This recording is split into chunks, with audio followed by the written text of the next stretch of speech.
Tonight, the President will depart to New York City ahead of the 80th session of the United Nations General Assembly. He will be joined in New York City by the First Lady. The President will also be hosting bilateral meetings with the UN Secretary General and the leaders of Ukraine, Argentina, and the European Union. The President will also later in the day hold a multilateral meeting with Qatar, the Kingdom of Saudi Arabia, Indonesia, Turkey, Pakistan, Egypt, the UAE, and Jordan. Good afternoon, everyone. Good afternoon. President Putin has offered President Trump a one-year extension of the most recent treaty limiting nuclear weapons. Does the White House have a reaction to that? Does the President want to accept that offer? And then first question about Russia. The President is aware of this offer extended by President Putin, and I'll let him comment on it later. I think it sounds pretty good, but he wants to make some comments on that himself, and I will let him do that. Thanks, guys. Yes. On TikTok, the deal, how much is the deal? And if you can't give an exact number to how much the deal is, when can we expect to learn how much the deal is being valued at? And then separately, who are the members involved in the deal? Like, can you share any more details there? So I don't have a specific number for you, nor am I going to confirm the specific individuals and entities in the deal, Akela, but I do have several details I'm happy to run through for all of you, and the President will be signing the deal, the official deal, later this week at some point. Under the terms of this deal, TikTok will be owned by a majority of American investors and controlled by a board of directors with extensive national security and cybersecurity credentials. In partnership with the U.S. government, Oracle will serve as TikTok's trusted security provider, and they will independently monitor the safety and data security of all U.S. user data on TikTok's platform.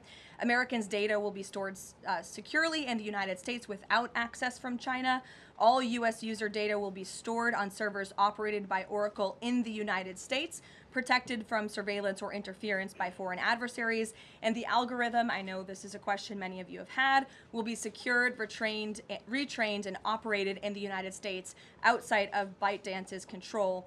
And TikTok will remain globally interoperable, meaning TikTok users in the U.S. will be able to see videos posted by users in other countries and vice versa. While I don't have a number on the specific deal, we do expect that thanks to the President's leadership and the securement of this historic deal, businesses using TikTok will generate as much as $178 billion in economic activity within the U.S. over the next 4 years. So this is great news, not just for the millions of American youth who use TikTok. Their data will be safe and secure with this new deal. They'll continue to use this very fun app.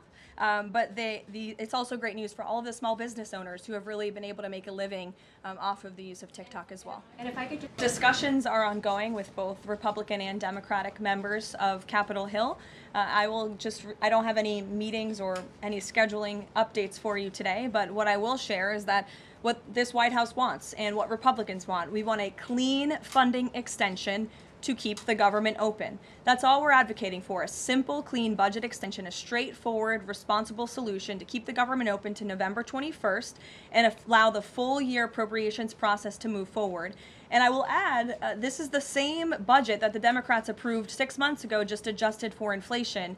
And unfortunately, all of a sudden now, they want to shut down the government. And if the government is shut down, it's only going to, it will be the fault of the Democrats, and it will only hurt the most vulnerable in our country, our seniors, our veterans, our military families, and increasing security for members of Congress, which is something this White House and the administration supports. Thanks, guys. According to media reports, Maduro has sent a letter to President Trump, but President Trump avoided saying whether he has read it. Did he receive it? We have seen this letter.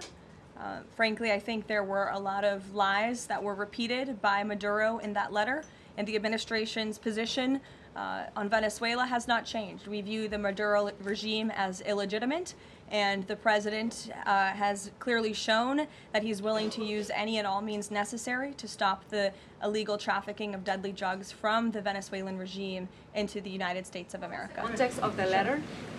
Thanks, guys.